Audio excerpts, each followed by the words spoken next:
At no point in time should we be using public funds to fund individual people's wish or desire. So if the president has a desire to put up a cathedral for God, he should go ahead and look for his money, but not to use public funds. The cathedral must be suspended, as being said by Archbishop Duncan and Eastwood Anaba. The name has always been increased, aka with all due respect, this nonsense must stop, and truly the nonsense will stop. No amount of lies will defeat the truth will always find its way out. Not quite long, you know, this cathedral issue has been in the scene decade. Everybody is complaining and looking at the situation in which Ghana we are in now with the economic crisis. Everybody is saying that the government should suspend or put a hold on the cathedral until everything is stable. Not that people are against the cathedral, but looking at the situation in which Ghana is, we are saying that the government now, these big trustees on the board of the cathedral are now out and say that the cathedral must be suspended for a further investigation and audit before they can continue. This story is from Joy News. Let's watch this story. Joy News is learning the National Cathedral Secretariat is set to commence processes to engage a private audit firm to undertake full-scale investigations into public funds used for the construction so far. This comes in the wake of a push by two members of the Board of Trustees, Archbishop Nicholas Duncan Williams and Reverend Eastwood Anaba. They say construction should only resume when the current economic challenges are resolved and an audit into the use of public funds is carried out. This is contained in a resolution drafted by two men of God. The two have publicly declared their support for the project and say this move is not a departure but necessary due to the current circumstances.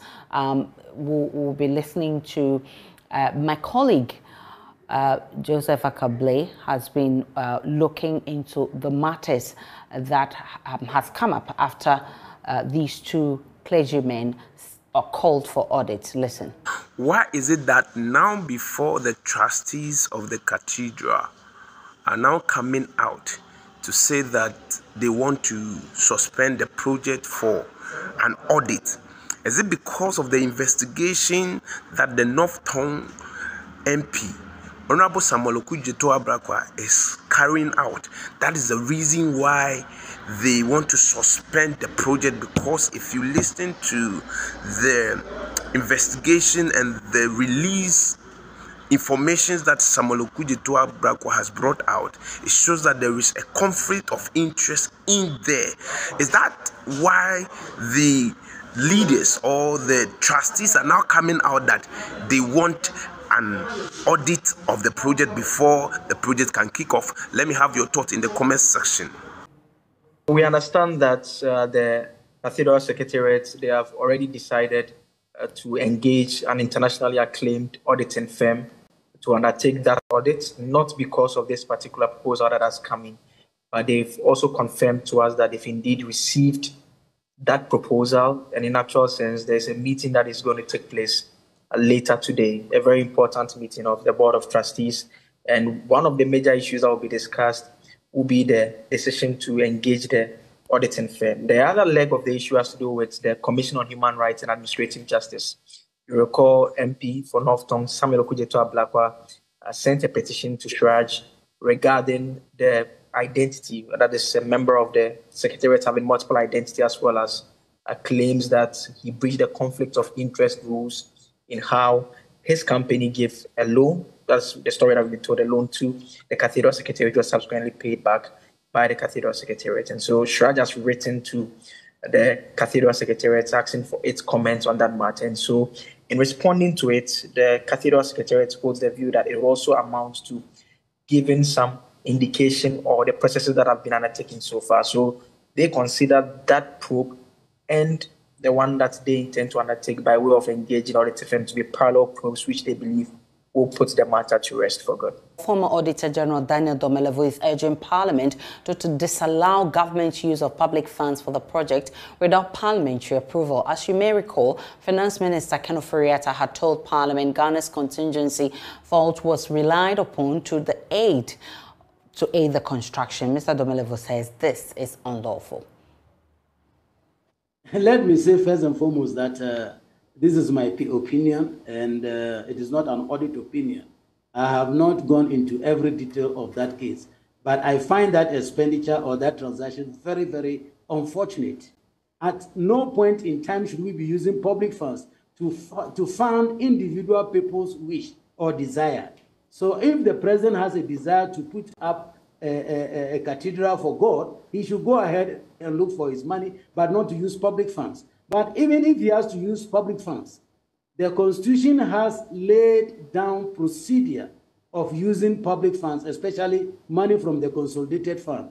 Article 178 provides that it must be in the budget or in a supplementary budget approved by Parliament, except if it is a charge on the appropriation by a law, that is the Constitution, or an act of Parliament.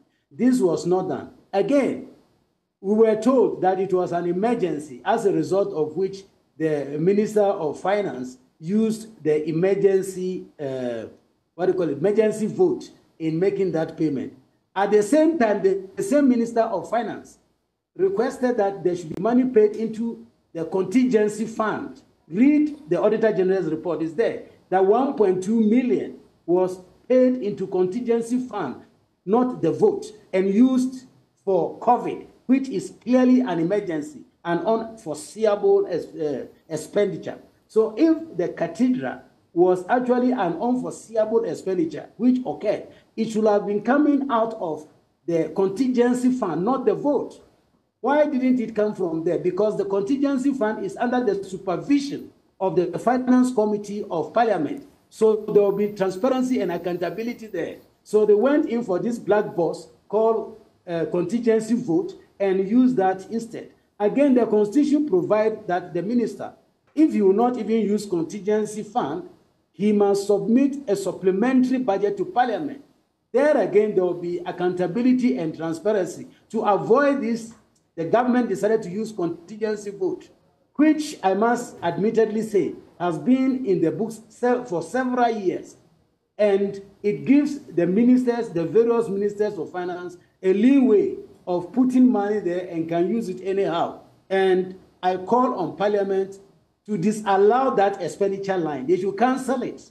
It is unlawful. The Constitution has provided medium for which the government should address contingencies or unexpected expenditures. There are two. One of them, utilizing the vote under the contingency fund, which must be replenished. Secondly, the minister can go to Parliament with supplementary budget. If they will not do this, then they should not allow them. If you look at the budget for 2023, you see that the amount is colossal. I didn't know you were going to ask me a question on it. I will have quoted it for you. But look at the projection for 2024 going. It's going to the tune, I think by 2026, it will be about 14 billion. And why do we have to create such a contingency where there is no transparency on it, there's no accountability for it, you only spend money? One day you hear that Daniel Domelevo has been built a house, and you ask, Minister, where did you get the approval from? He said he took it from contingency vote. It is a window for stealing, it is a window for wastage, and must be stopped. What do you also think about this suspending the cathedral? What is your take on this particular subject? What do you have to say? Let me have that in the comment section. Do you think that what the clergies are saying, that is the Duncan William and Eastwood Anaba, what they are saying is the best thing to do? And why is it that from the beginning they haven't done this, and now before they are doing all this? Let me have your thought in the comment section. The name has always been Chris, aka with all due respect, this nonsense must stop.